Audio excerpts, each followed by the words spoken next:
You'll often read about players wanting to relate to or understand the main protag of any game that has a narrative, but I don't think that that's the case for Children of the Sun from developer Renee Rother. The act of revenge has been explored many times before, but forcing the player to assume the role of a character whose only motivation is killing everyone who has wronged her is difficult to convey without long-winded dialogue scenes that fill you in on necessary details.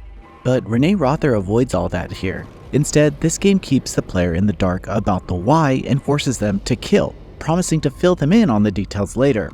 This is all covered up with a clever puzzle-like mechanic and high-score chasing system that detracts you from the truth of your actions.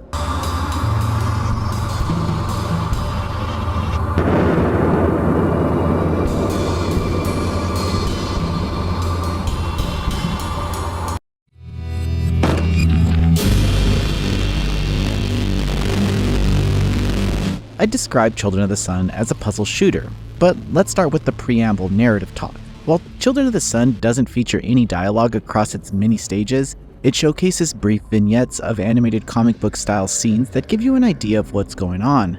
We're introduced to a girl without a name. Through flashbacks, we discover that she and her family are victims of a cult. This lasting impact on what that cult did to her is extended into her mental capacity. It's almost like she's uncovered a power many cults promise their followers, but never actually deliver on. However, she doesn't use that power to help them. Instead, she sets out to find the leader in her road trip revenge quest to take down each person who has wronged her and taken what she loves most. Let's unpack this a little more though. It's a short game, so we have time. The game features high amounts of gore and requires players to kill every human on the map. This premise alone is dark and almost tough to swallow after the first handful of stages. However, the clever introduction of the gameplay systems, where you only have one bullet to take down every enemy on the stage, turns this killing spree into a puzzle spree. It allows the player to disassociate from the carnage, which mirrors a feeling described by cult members where their reality is twisted in a way that makes actions they wouldn't usually be comfortable with easier to make. The way that the developer cleverly hid these undertones into a game that pushes the gore to a 10 is probably brilliant. Another interesting addition to this experience is how the girl isn't even made to be likable. She remains a mysterious threat till the credits roll, but the resolution is as fulfilling as completing the final stage. It's almost like a weight has been lifted from your shoulders as you hang up the mask and the gun and promise to never play again. But then you see someone you know with a higher score than you, which brings you back into the nightmare. However, back to my point about the girl. She's not a self-insert. You can empathize or sympathize with her situation, but I feel like the developer wants you to know she's struggling with some demons, which is depicted in a level where she's just getting off to cleaning her sniper. The entire game is uncomfortable, but again, this all sits behind the game loop, forcing the player to kill every person in a stage. So regarding the gameplay, players travel from stage to stage where they must take down every enemy with one bullet. This all works through a special kinesis technique of the girl that allows her to reshoot a bullet from the area of impact. However, it's game over if you strike anything other than a person, animal, or explosive object. As you progress through the stages, new shooting systems unlock that allow you to slow down time and make slight adjustments to the bullet, completely re-aim the bullet after hitting 2 enemy weak spots, and even speed up a bullet to take down armor-wearing enemies. You'll utilize each of the abilities by the end, but the stage descriptions let you know which abilities are featured in that stage. When entering a stage, you can change your position to try and get a view of all the enemies. There's also a tag feature to plan out your assaults, but not all the enemies are on full display. This introduces the puzzle aspect, where you are graded on performance at the end of each level and thrown on a leaderboard.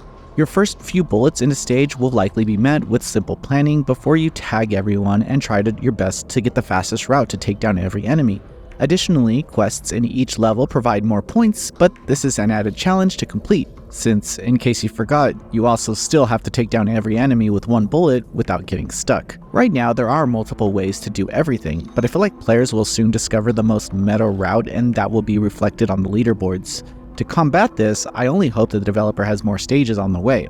The stage design of Children of the Sun is clever and varied enough to keep you guessing consistently. There are even random mini-game stages and car chases that require you to hone your sniper skills. Some of the more significant levels at the end of the game showcase the addictive nature of the game design, as you are constantly looking out for the optimal way to get through the stages. Sadly, this is one of those games where you only have one save slot and some rather tense moments of gameplay. Stupidly, I accidentally quit to the main menu and pressed go hunting, smashing A to get back into the game, only to realize I overwrote my previous game and was treated to the opening cinematic. Thankfully, I like this game more than enough to play through it again, and I still had a good time.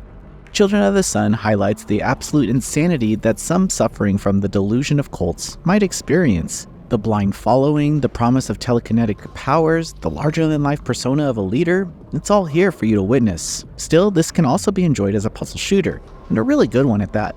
But I encourage you to place yourself in the uncomfortable experience and not look away. Noisy Pixel is giving Children of the Sun a 9 out of 10.